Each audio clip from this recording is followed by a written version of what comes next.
বৌমা, এই বৌমা, এক কাপ চা চাইছি মাগো, সেইটাও কি খাবার পামু না নাকি? ওই যে সকাল হয়েছে, শুরু হয়েছে। আইতাছি আইতাছি, চাটা তো হন লাগতো নাকি? এক কাপ চাও ঠিক মতো করতে পারে না। সকালটা হইলেই শুরু হয়, কেমনে কেমনে আমার খুদ ধরা যায় আপনারাই দেখেন।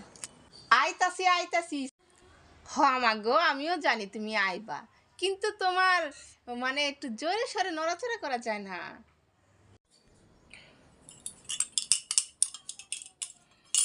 মাঝে মাঝে কি মনে হয় জানেন, যে মানুষ না হ্যাঁ, যদি ভূত হইতাম তাহলে মনে হয় ভালো হইতো। এক হাতে এইভাবে দিতাম চলে যাইতো একদিকে কাজ করতে, আর এক হাতে ওইভাবে দিতাম চলে যাইতো আরেকদিকে কাজ করতে। কি ভাই, কি এরা মানে শাশুড়িরা ছেলের বউকে কি মনে করে? আর ছেলের বউ না নিয়ে এসে রোবট নিয়ে আসতে পারে না? হুকুম করলে সাথে সাথে মানে দৌড় দিবে কাজটা করতে। আসতেছি আসতেছি। বিয়া দিয়ে একটা ননির পুতুল নিয়ে আইছি আমার পোলার লগে, জীবনটা ভাজা ভাজা করে দিল গো, আমার আর আমার পোলার জীবনটা ভাজা ভাজা।